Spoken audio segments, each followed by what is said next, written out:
Good afternoon mga bok. Meron tayo ngayon dito, Honda Click version 3. Ngayon magsi-CVT cleaning kami. Papakita ko sa inyo step by step paano tayo mag-CVT cleaning ng Honda Click version 3. Ipinalamig lang namin yung makina para masimulan na namin. Ngayon simulan natin. Tanggalin na rin natin tong airbox niya. Tapos lilinisin ko rin kasi tong airbox cover. Tapos tanggalin din natin tong crankcase cover. Sa airbox cover, Phillips screw lang gagamitin natin dyan. Bilangin natin ng bolt o screw. 1, 2, 3, 4, 5, 6, 7. Meron pa kasi dito mga bok sa ilalim. Yan o, dalawa. Tapos sa crankcase cover naman, 8mm ang gagamitin natin dyan. 1, 2, 3, 4, 5, 6, 7, 8. Pang 10 itong dalawa na to. 9, 10. Yan, bali 10 mga bok. Pag natanggal nyo na yan, mahuhugot na yan mga bok. Gamit ako ng tools para mas mabilis.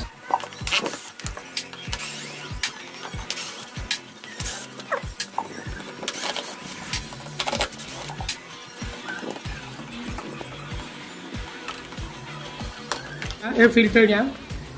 Bali, ang air filter pinapalitan every 12,000. Ilang odo na to, sir? 7.5. 7.5, so mga 4.5 na lang magpapalit na siya nito. Gamit tayo 8mm na T-wrench para tanggalin yung mga bolts sa crankcase cover.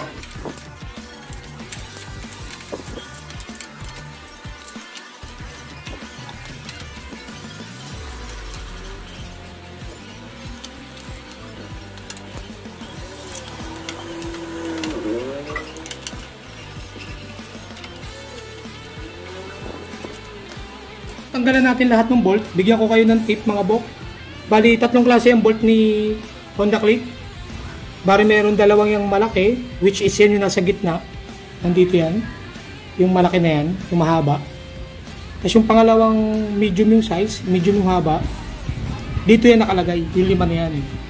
1, 2, 3, 4, 5. Kasi itong tatlong maliit, dito yan sa dulo. 1, 2, 3. Yung isa sa ilalim, yung sa may brake cable, naka-angkla yan dyan. Dito yung mga bok. Bali, itong tatlo na to, huwag kayong magkakamali na itong maiksi, which is nandito yan, huwag nyong lalagyan ng mahaba yan. Na ito. Kasi pwedeng mabutas yung makina. Marami nang ganun nangyari. Yung maliit na bolt na dapat na nandito, nalagyan nila ng mahaba. Ngayon, nabutas yung itong makina, tumutulo na tuloy yung engine oil. So, huwag kayong magkakamali dun sa part na yung mga bok. Itong tatlong maliit, dito yan. 1, 2, 3. Sa may brake cable. Okay? Hugasan ko muna yung mga bok. Yung crankcase cover, tsaka yung airbox cover. Tanggalin muna natin.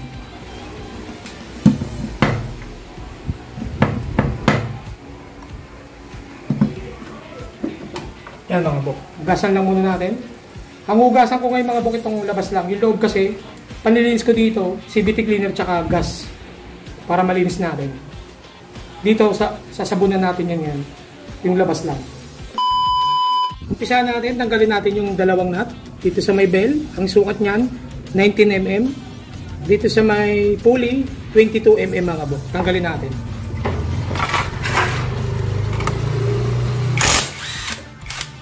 Yan mga bok, 19mm. Tapos meron yung washer. Yung mga bok, yung washer niya.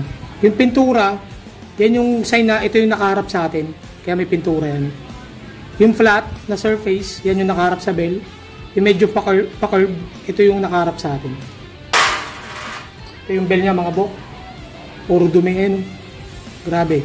First time CVT cleaning pala ito mga bok. Dito naman tayo sa pulley, 22mm.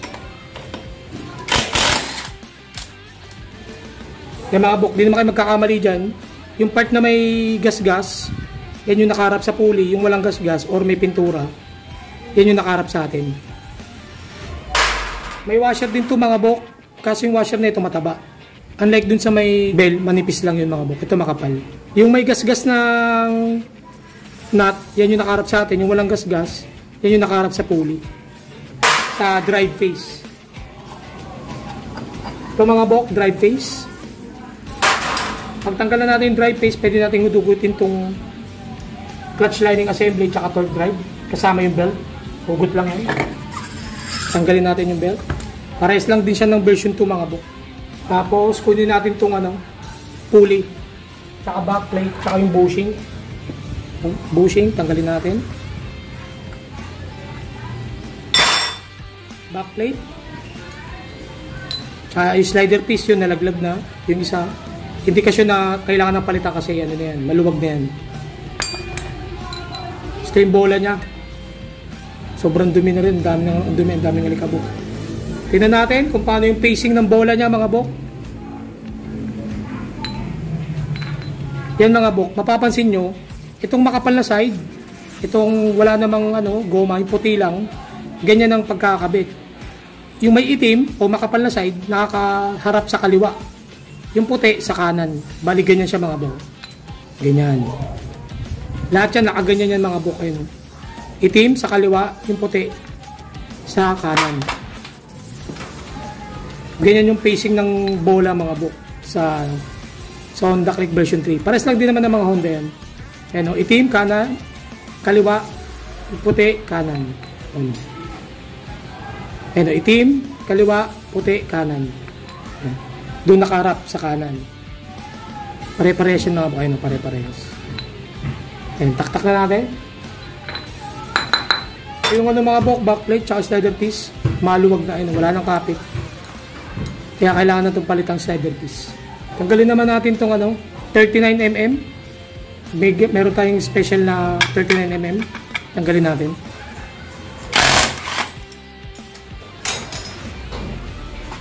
Yan mga bok, tanggalin natin 39mm. Yung may pintura or yung flat surface nakaharap sa atin, yung pa-curve nakaharap dun sa likod. Sa may clutch lining assembly. Clutch lining assembly. Center spring. Kasi itong niya, sa ibabaw, yung takip niya. Huwag nyo iwawala ito. Kita nyo naman yung dumi mga bok. Tapos, baklasin natin itong clutch lining assembly. Tanggalin natin itong silak. Yan, tatlo yan mga bok. Sa pagtanggal niyan, gumagamit ako ng flat screw na maliit. Dito diskarte niyan mga bok. Yan, pasok nyo lang itong flat screw na maliit. Dito sa awang niya, pagpasok nyo ng ganyan, titwist nyo lang para lumabas. Ayan. Twist nyo lang para tutulak nyo yan. Nakalabas na. Tabi lang natin to kasi maliit to. Baka mawala. Ganun lang mga bok. Pasok nyo lang, twist. Yan. Malalaglag na yan. Ito yung pangatlo. Ayan. Twist. Yun, nalaglag na lang. Okay? Tapos itong plate na to, gamit tayong flat screw, sungkit-sungkitin lang natin para lumabas.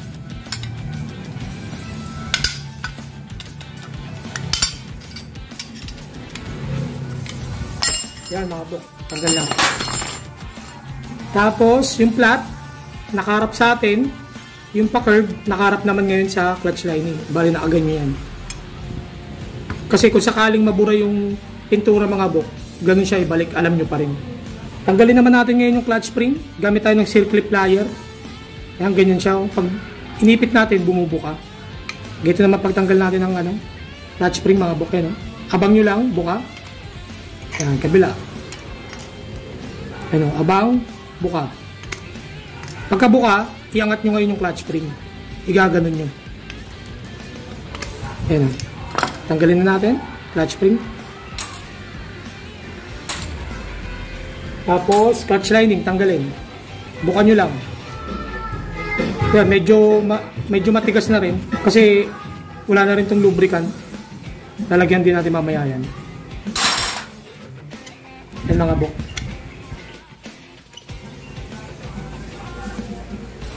Okay, tanggalin. Ito, magganit. Magganit to. Kaya talagang madragging na rin siya. Ito naman, clutch damper, tatlong itim. Tanggalin din natin. Tabi lang natin to. Hindi natin to lilinisin. Tabi lang natin yan. Baka mawala.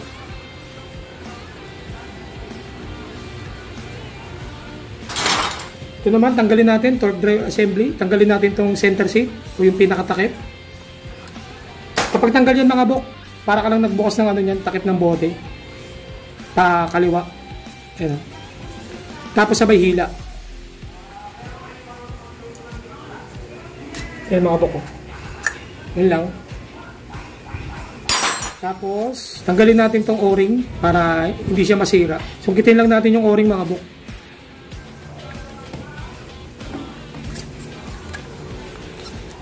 Yan. Tabi lang natin para hindi masira. Dalawa yan mga bok, meron tayo sa ibaba. Dito. Ayan.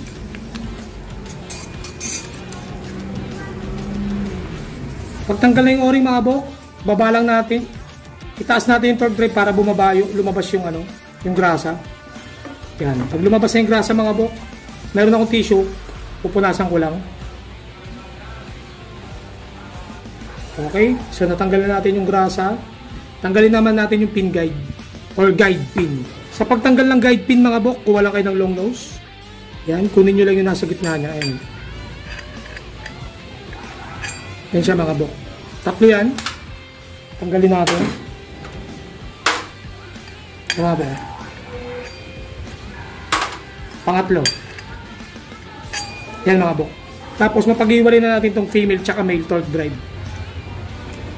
Okay? Yan, pagka napag-iwalay na natin yan mga bok, pwede tayo magsimula ng linis. Ang diskarte ko naman sa paglilinis, yung mga bakal na parts, gasolina pinalilinis natin, tapos sa mga part na may oil seal, tulad na itong loob ng crankcase, gagamitin natin dyan, CVT cleaner. Meron tayo ditong RS8 CVT cleaner. Yan yung ito yung gagamitin natin para hindi ma-damage yung mga oil seal. Pati dito sa female torque drive, dahil meron tong oil seal, CVT cleaner gagamitin natin. Pero sa mga walang oil seal, sa mga purong bakal, gagamitin natin dyan gasolina mga bok.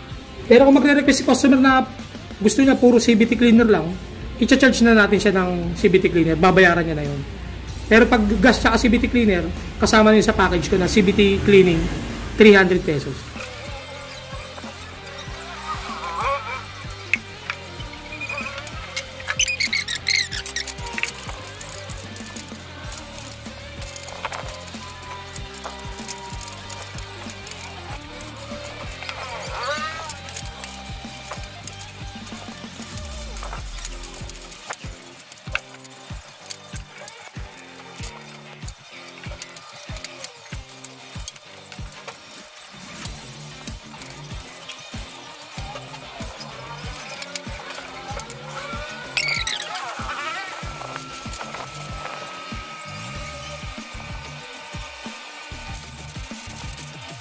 Bali, dito na tayo sa loob ng crankcase. Bali, gagawin ko dyan mga bok, itong part na hindi tatama ng oil seal, pasadaan muna natin ng gasolina kasi sobrang dumi rin para talagang malinis natin.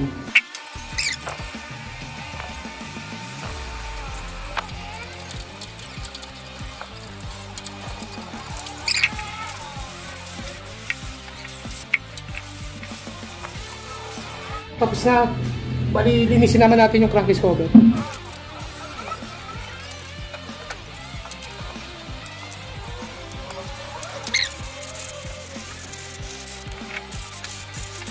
Pupunasan ko lang yung mga inugasan natin mga bok.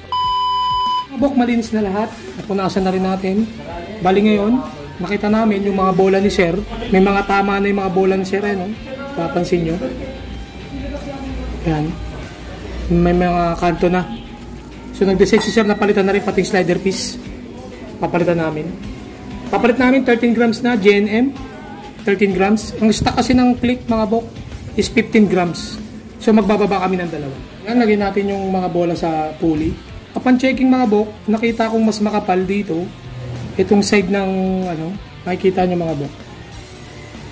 Yan, itong parang tiger, mas makapal kasi itong taas na to.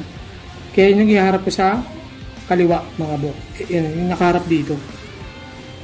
Yan, bali ganyan yan mga bok. Susundan na lang natin yan. Ganyan mga bok.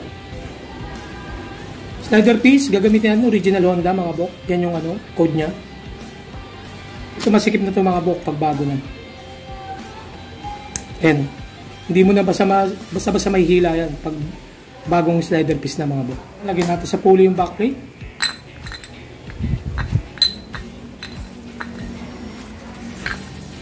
Tapos, magano lang tayo ng oil. Yan mga bok. Mag-ano ko ng oil.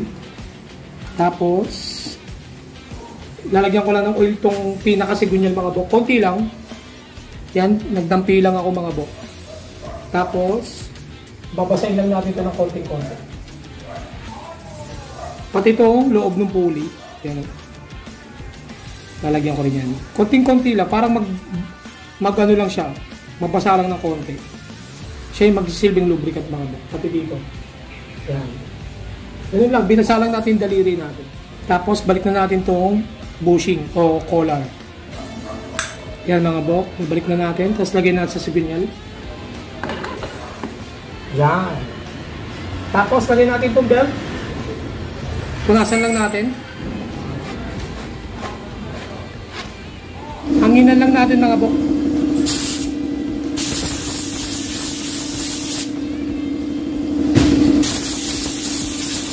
Lagyan natin mga bok yung belt. Yan, nababasa yung Honda bando. Tapos lagyan natin itong drive face. I-align lang natin yung marking ng top dead center. Yan mga bok. Lagyan natin itong washer na makapal. Yung may gas-gas nakaharap sa atin. Ayan. Yung gas-gas. Yung wala, nakaharap doon sa drive face. Itong may pintura, nakaharap sa atin. Itong may gas-gas, tsaka walang pintura, sa likod. Ipitan natin mga bok.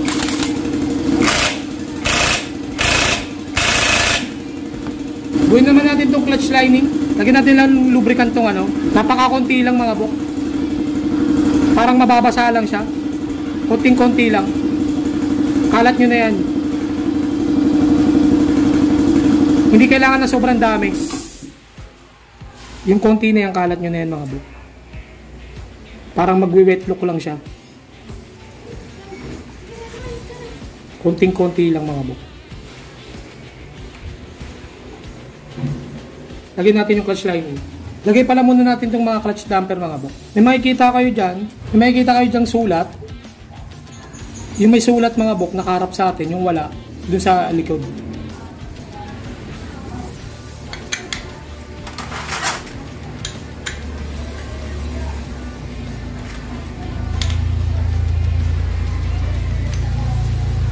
Yan mga bok. Sara na natin. Kabit natin yung clutch spring mga bok. Dalawang side yan mga bok. Yan. Ito mahaba. Yung kabila maiksi. Yan. Bali yung mahaba. Ganito yan mga bok. Dito yan. Lagay muna natin yung tatlo. Yan mga bok. Tapos gamitin natin yung tools. Yan. Pagkabuka natin mga bok, i-shoot nyo na lang kagad yung sa butas. Yan. Buka, tulak. Buka, tulak. Double check nyo kung lumabas yung sa ilalim, yung kabilang dulo. Yan mga bok. Okay, lumabas naman. So, lagyan na natin yung plate. Yan yung may pintura o yung flat nakaharap sa atin. Yan. Pagpukin lang natin konti para lumabas yung kanal, yung gatla. Doon papasok kasi yung silak. Sa pagbabalik ng silak mga bok, yung flat nakaharap sa atin, yung pa-curve sa ilalim. Balik natin. Habang nyo lang ng ganyan, tapos flat screw. Yan mga bok. Ganyan dapat itsura nyo. Nakapasok. Okay?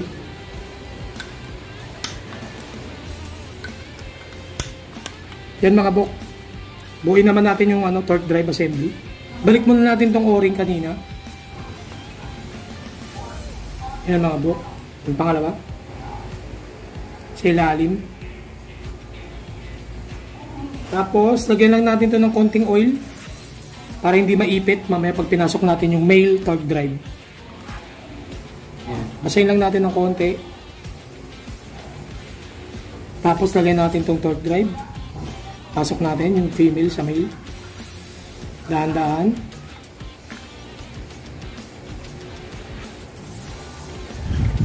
Yan. Yan mga bok, napasok na natin. Tatapin lang natin yung mga butas. Yan. Yung paglalagyan ng guide pin. Pasok natin itong guide pin sa butas. Yan mga bok. Yung napasok na yan, lagyan natin ng grasa, yung pinakalubog, yung kanal. Ganyan dapat siya mga bok. Yan, punong-puno yung ano na yan, kanal na yan ng grasa. Diyan kasi magtataas baba yung guide pin. Balik na natin yung takip o yung center seat. Lagyan lang din natin ng konting oil tong center seat para hindi niya maipit mamaya yung mga o-ring. Yan, konting-konti lang. Parang binasa lang natin siya. Tapos pasok na natin. Ganyan lang siya mga bukod. Tapos, tulak nyo lang papasok. Yan. Ito, nakaangkla tong isang kamay para hindi bumaba, hindi malaglag yung grasa. Ayan mga bukod. Okay, pasok na. Pwede nating lagay yung center spring. Ganyan mga bukod. Tapos yung isa pang takip, yung center spring. Sa ibabaw. Tapos lagay natin yung clutch lining assembly mga bok. Yung flat, nakaharap sa atin, yung may pintura, yung pa-curve, nakaharap sa ilalim.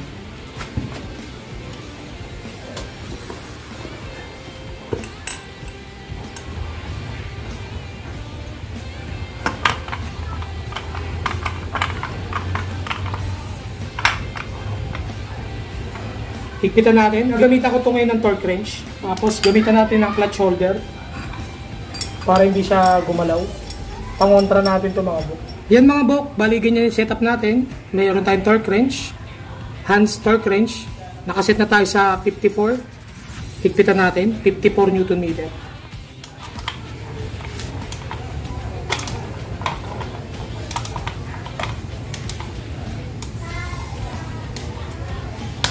Mga bok, oh.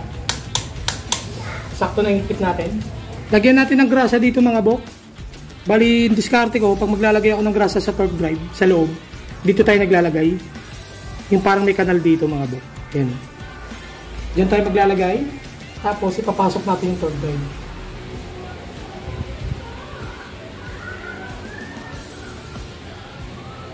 Pag meron ng grasa, pasok natin ito ngayong torque drive.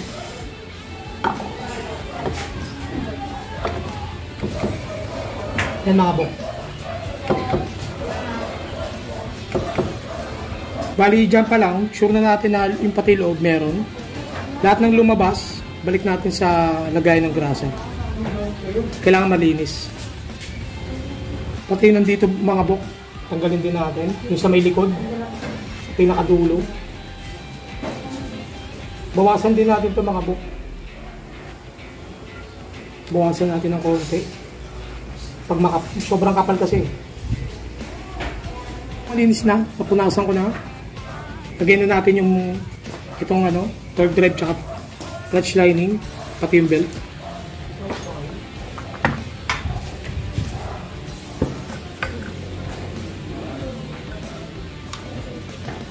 Yan mga bok.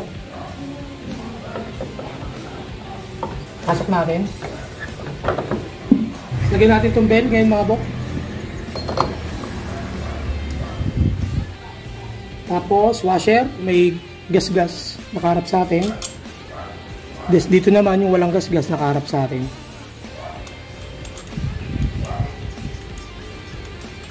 Gamitan ulit natin ng torque wrench. Sukat niyan mga bok, 49 mm. 49 Newton meter pala, sorry. 49 Newton meter. Higpitan natin.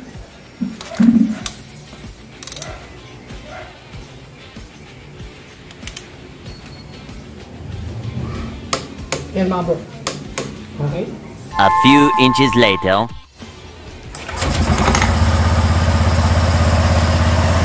Yan mga bok.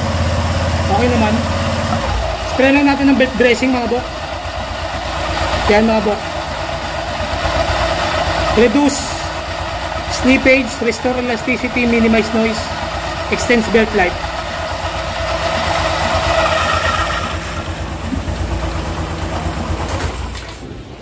Lagyan lang natin to ng konting grasa mga bok.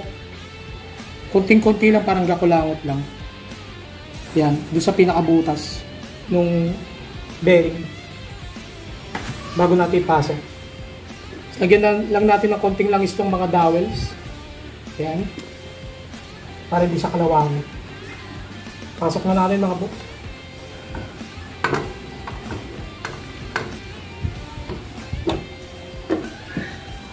Ayan mga bok.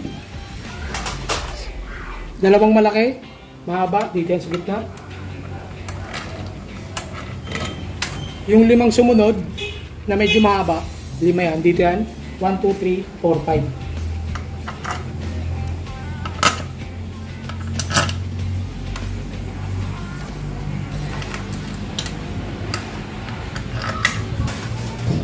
Tapos yung 3 maliit, dito yan, sa likod. Dito, 1.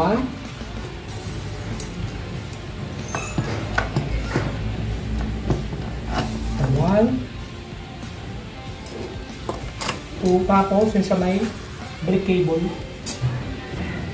3. Tingnan natin mga bok.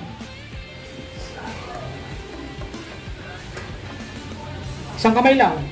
Pagka di na kaya ng isang kamay, goods na yan. Isang kamay lang mga bukay, no? Pag hindi na kaya, goods na yan. Balik natin yung air filter, punasan lang natin yung dumi.